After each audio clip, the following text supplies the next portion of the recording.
Hello, nice to meet you. I'm Chae Yong Sung, and I would like to talk about the solidarity and cooperation against COVID-19, and we should be careful of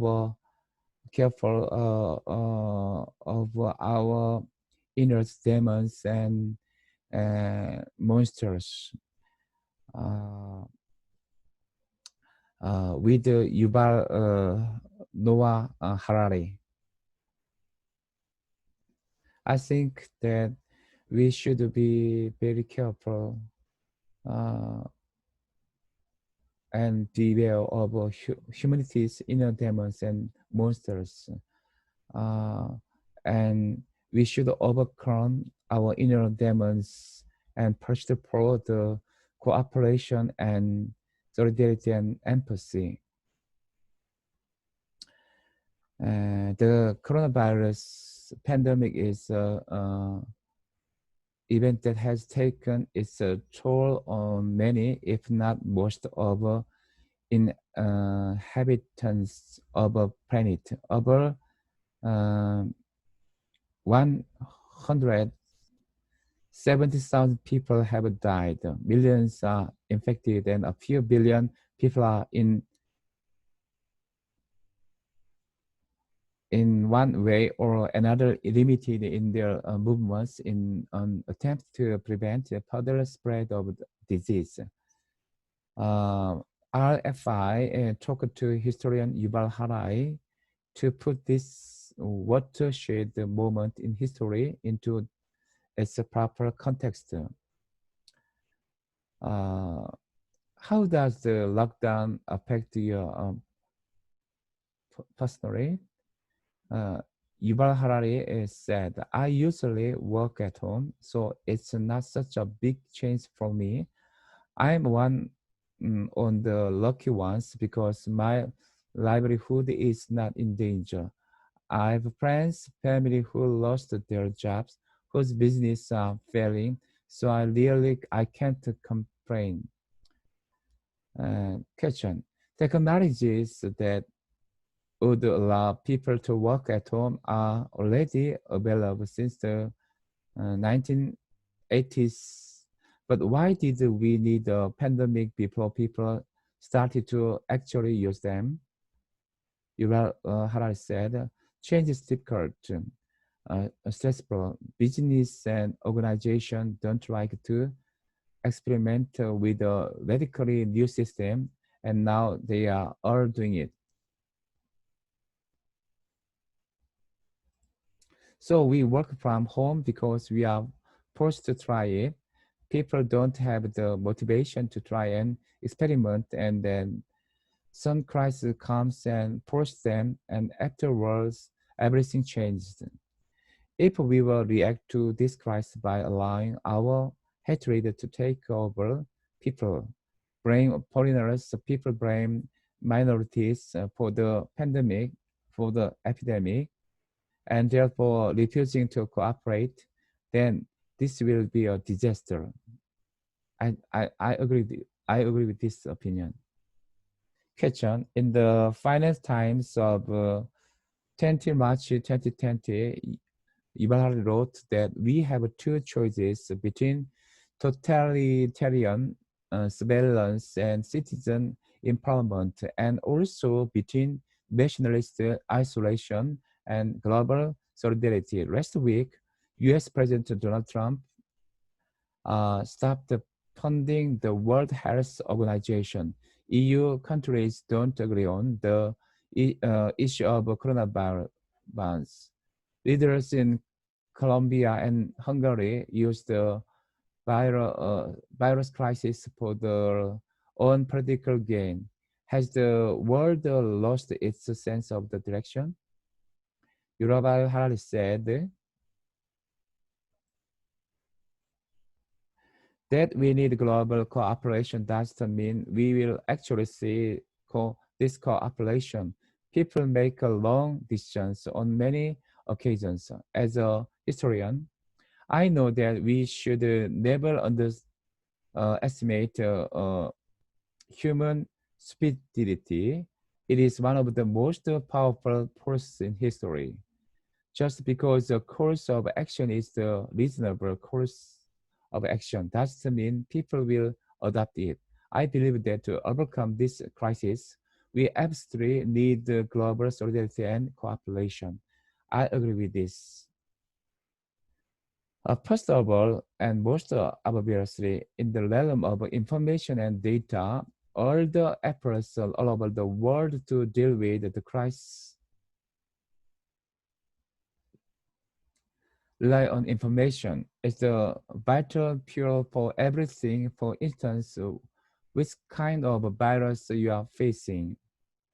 To isolate people, again, AIDS is very different than isolating them against the coronavirus. With the AIDS, there is no problem using infected people or talking to them face to face.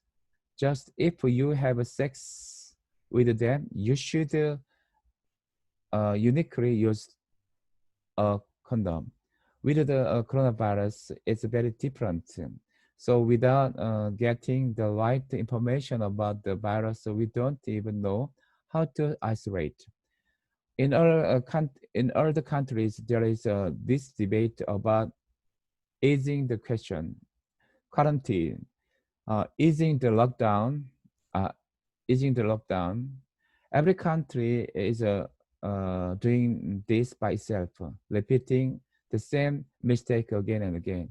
The best thing is to see the different policies adopted by different countries, so we don't repeat the mistakes of other countries, and we can learn from the experience. The biggest advantage of humans over virus is that we can cooperate in ways the virus cannot. A virus in Korea cannot give advice to a virus in France about how to infect people, but a doctor in Korea of a Korean government can give advice to people in France.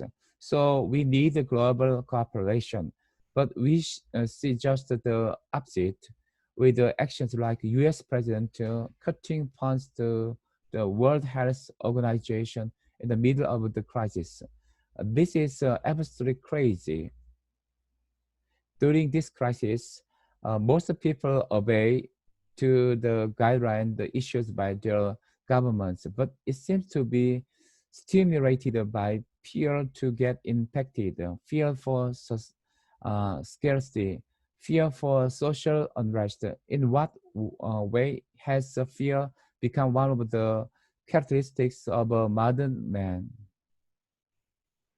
I think some level of fear is healthy to protect us. If people just discount this epidemic, like some politicals, such as President Brazil is doing, taking no countermeasure, then the result could be uh, catastrophic. But in most cases, this fear is balanced with healthy that's optimism and trust, especially trust in science. The good news is that this isn't the Middle Ages. It is not the Black Death. Uh, Not only is the epidemic itself far middle than the Black Death, but we now have the scientific knowledge and technology to overcome this epidemic. During the Black Death, or even during the Spanish flu of 1918, people didn't really know what was causing the disease. So it was very difficult to develop counter strategies and certainly to develop medicine or vaccines. With the current pandemic, it took only 2 weeks to identify the virus and sequence its entire genetic code, which makes it possible, for example, to know who has a disease, who was ill before, and who didn't contact it yet. We have all the scientific knowledge we need to overcome this crisis. I'm much more afraid of inner demons of humanity, hatred, and greed, and ignorance. If we allow them to take over it, it is the big problem. If we react to this crisis by allowing our hatred to take over people, blaming foreigners, blaming minorities for the epidemic, and therefore refusing to cooperate, this will end in disaster. And big corporations are just trying to use this to increase their profits instead of showing solidarity. This will also end in disaster. And if we allow our ignorance to take over and we start to believe all kinds of ridiculous conspiracy theories instead of believing science, that this of course will result in a disaster, because then we will take the wrong actions. Question: the COVID-19 crisis works as a catalyst for negative trends in the world. Since the end of WW2, consulted efforts to create a better world through the United Nations system and the Universal Declaration of Human Rights are being undermined by racism, nationalism, and protectionism. Is this a pandemic the death knell for disease ideas? Yuval said, I try to be a realist. We have gone through worse things before. The Cold War was actually much worse, and we know how the Cuba Missile Crisis ended. It did not end in a nuclear destruction of humanity, but there were moments during the Cold War which were far more dangerous than COVID-19. So we have to keep things in perspective. I don't think we should give up on the ideals of solidarity, and I think it's wrong to think about nationalism and globalism as opposites. There are political leaders like the US president who depicts it in this way. They tell us that nationalism is contradictory to the globalism and we need to choose. But that's the mistake. There is no contradiction. Nationalism is not about hating foreigners. It is about loving your compatriots. I pay taxes so that somebody in a different city who I never met will get good national health care. And there is absolutely nothing wrong with that. And you need to cooperate with the foreigners. If you want to protect people in France from the pandemic, you have to cooperate with the people in Germany, China, the US to share information. If somebody in Korea comes with the vaccination against the coronavirus, were the French nationalists rejected because it being done by a foreign? If we look back to other pandemics, the Black Days, the Spanish flu, what kind of trends do you see in the aftermath? Is there a common denominator that should come right on what we can expect? Yuval Harari said, there is no sign pattern. There is no single pattern. There is a lot to learn from history from previous epidemics, but it's not whatever happened in the past will just repeat itself. One thing we can learn, which many people are worried about, is that the current social distancing practice will maybe change human nature, and people will become isolated and stop caring about relationship, but this will not happen. The Black Death didn't change human nature. The Spanish flu didn't either, nor did AIDS and COVID-19. Also, it is very unlikely to change it. When this is over, people will still like to hug each other and to visit their families and to meet new friends. There could be change in when the institutional level, people may be working from home, universities shifting courses online. This can certainly remain even after the crisis is over. But even in those cases, we always have choices. What we talk about people moving to work from home. The big question is what will happen to their social rights? What will happen to organized labor? We need to rethink all things, issues or social benefits of whether the boss should start paying me part of the expense of my home. If I'm working from home and all this technology does to tell us what to do, it's a political decision. When this crisis subsides or finishes, to what extent do you expect that it will cause a large turnaround in the thinking about large issues such as climate change, the discrepancy between rich and poor? Yuval said, I hope that as a result of this crisis, people will develop a greater trust in science. In Israel, they closed down the synagogues. In Iran, they closed down the mosques.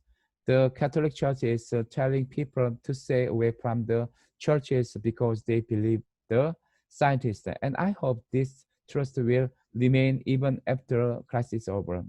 And when after the crisis, the scientists come and warn us, not just about pandemics, but about climate change, we'll take these warnings as serious as we now take their warnings about epidemics and viruses. But it's up to us. So I would like to say that we should be careful and beware of humanity's inner demons, and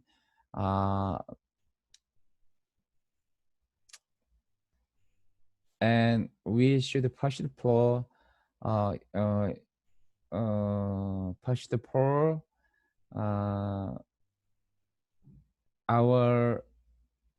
we should push the poor our cooperation and solidarity for mankind. Thank you thank you very much for listening. Thank you very much for listening my word.